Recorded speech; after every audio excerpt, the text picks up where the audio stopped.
But first, the African nation of Somalia has long had a forbidding climate, searing heat and dry desert conditions. Now, relentless droughts have stripped millions of rural herders of their animals, their only real wealth, and driven humans closer to the scarce water supplies. It's a living example of the effects of climate change. From Puntland in northeastern Somalia, special correspondent Jane Ferguson and videographer Alessandro Pavone report. It's part of our weekly look at the leading edge of science. Dry, dusty, parched. Desert sand is slowly taking over Somalia, devastating the lands. Well, this is the journalist that the water flow when it rains to the water ground. So water should be flowing along here. Yes. When it rains. Yeah.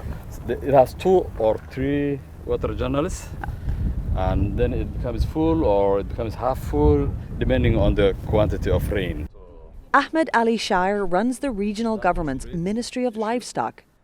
He showed us how people here in the Puntland area used to store precious rainwater in the days before the rains stopped coming. How long have water tanks like these been empty? In this situation, it has been empty for 3 years. 3 years. 3 years, yeah.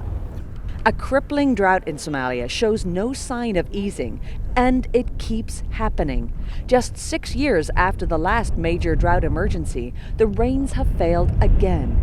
Temperatures have risen in East Africa over the last 3 decades, and a report by the UK-based charity Oxfam says there is growing evidence climate change is making drought more frequent and more severe. This has always been an unforgiving and harsh environment for people, yet they have survived here for thousands of years by living as nomads, herding their animals to the best grazing places. Around 80% of Somalis make their living on the land. Without enough rainwater, that way of life is fast becoming impossible. This part of the country is really famous for its livestock. As far as the eye can see, you would normally see camels, goats, and sheep. Now, however, it's completely desolate, and that is not normal. Mahmoud Ali once had 500 sheep and goats. Now, only 100 remain after most of them withered and died in the last 2 years. If the rest of them die, what will you do? The only things we own are these sheep and goats. We don't have anything else. No farms or businesses in the town. And if the rest of these animals die in the drought, we will only survive by God's will. The NewsHour traveled deep into rural areas of Somalia worst hit by the drought. On our journey, we spotted this 20-year-old camel herder, also named Mahmoud.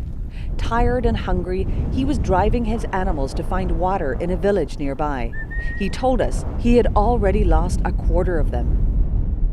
For many, it is much worse. In a remote spot, we met with nomads who have lost 80% of their camels, goats, and sheep. Without animals to herd, they have settled in makeshift tents. Their leader, Musa Ahmed Farah, said in his 85 years, he's never seen shifting weather patterns this unforgiving.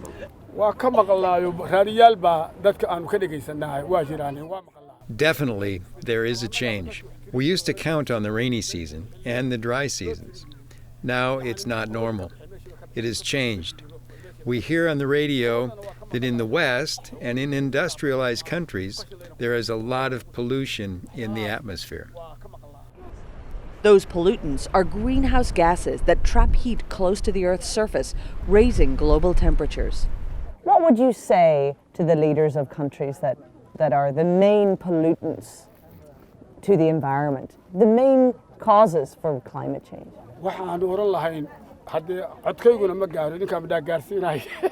I don't know how my voice would reach those people, but I would say to them, you should manage your life and economy in a better way. With their animals dying off, families like these are close to giving up. Do you think there's going to become a point where all of the people will have to leave to go to the cities?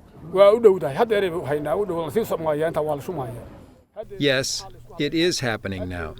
People are gradually going to the towns and cities. If this drought continues, that will continue to happen. People leaving the nomadic lifestyle and going to the towns. Michael Keating heads up the United Nations mission in Somalia. Basically, people are leaving the countryside. Does that mean parts of the countryside are not uninhabitable, but certainly uninhabited? I think a bit of both, actually. I mean, the doomsters would say they're becoming uninhabitable, many of them, because, you just can't sustain your livestock on them, and you can't sustain a way of life. Most of those who leave for the cities end up in ramshackle camps like this one in the capital Mogadishu. A winding collection of tents and sheds filled with families who once roamed as nomads, herding their goats, camels and sheep. Makeh Mahmoud arrived from the countryside 2 months ago. She once had 100 goats. Now, these precious few are all that remain of her herd. One of them just gave birth moments before we arrived, but she has nothing to feed the mother. With the drought comes conflict. In a country awash with guns and very little security, some animal herders carry weapons and fight over precious, fertile land.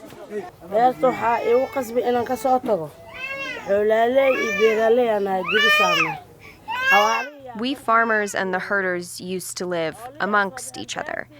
But when the drought became severe, the herders invaded our farms and made it into grassland. There was fighting, and the herders burned our houses, so we left and came here. Halim Saeed used to feed her family from the vegetables she grew on her small plot of land in central Somalia. Now she washes clothes in the camp to make a little money, but mostly relies on handouts. In the last year alone, over 1 million Somalis have been forced from their homes because of the drought. Climate change, says Keating, means many people in the camps will never be able to go back to their old lives.